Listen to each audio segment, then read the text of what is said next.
Hey, this is Natalie going over Thursday's workout. We have a good fun day. Now it is Thursday, so some people may be kind of like working through some soreness and some tiredness and things like that. So you can just encourage them to scale and just kind of move today. So let's talk about it. Part A, every 90 seconds for 8 sets. Now that is a lot of sets, but we're not gonna be going super heavy here. We're looking for speed and being powerful.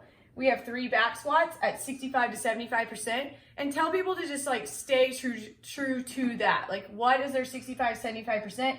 Maybe they even go lighter if they didn't get to back squat a lot in the last month or so.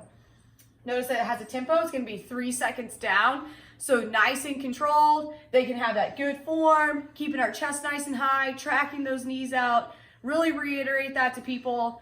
So we have good form there. And then notice that there's no pause in the bottom. They're just getting out of there fast and looking for that good speed at the top. So really have them emphasize that X. Okay, then they're gonna go right into 3 box jumps.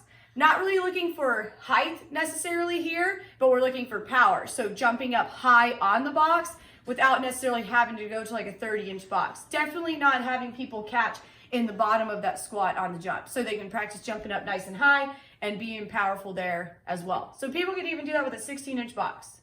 Okay, if you have somebody in your class that doesn't want to jump on the box, have them do some jump squats or maybe some box squat jumps, something like that, just to sit or hit right after those back squats. Okay, so every 90 seconds for 8 sets, you're looking for 12 to 15 minutes, depending on people can stay with you through all that. Okay, then we have 3 rounds for time. These workouts have been kind of fun lately with the penalties. So 30, 20, 10 on the wall balls, 30, 20, 10 on weighted step overs. So you guys can leave your boxes out from the box jumps and people can use those into a 400-meter run. Now the idea on this workout is that your wall ball is in your hand the whole time.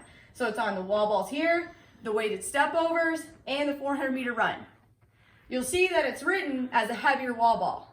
Okay, but this is for people who love wall balls. All right, I would say if you're using a 30 or 20, you're moving through this wall ball portion pretty easy. Like somebody like me, using a 20-pound wall ball on these, I'm gonna fall apart. Now, if the wall ball drops at any point, there's a 10 burpee penalty, okay? And let's like not have people be super lazy on where they're holding it. Like they can't like be on their knees holding it. Like let's have like good posture. And not try to like really get away with anything and kind of like stick to the integrity of like, you've got to hold it. So wall balls, we can talk about good posture, which kind of comes from the back squats, not letting them pull their back over, but keeping good posture, and maybe they need to go lighter in order to keep that. Okay, now if they need to break, they can just hold it, but as soon as that wall ball hits the ground, 10 burpee penalty. On the weighted step overs, maybe they hold it on one side, they can hold it under here, under their arm. Now, one thing on the step overs is you can kind of talk about rhythm and being safe getting over the box, especially since it's weighted. Okay, so practice them going back and forth, okay, over that box safely, and it's kind of like a little dance, okay, get them in a good rhythm. And then the 400-meter run. Now, this is never super fun to hold, but same thing on the step over. They can hold here, they can hold here, I guess they can hold it here, but just something that is going to keep them moving there. All right, again, anytime the ball hits, 10 burpee penalty. So stay on them so that way it's super fun, okay? And this workout, if you go too heavy, you're probably gonna be more like 18 to 20 minutes. If you pick a good weight, maybe you'll be more like 13 to the 15-minute range.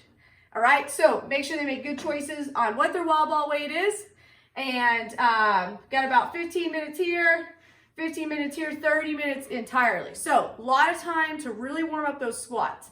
What I like for today is that hip flow that we did last week. Okay, that would be good for the back squats and good for the wall balls, step overs, and even the run. So get them through like a good hip flow, maybe get their lower back nice and warmed up. But really, part A is gonna warm up for part B. So have some fun, and we'll see you next time.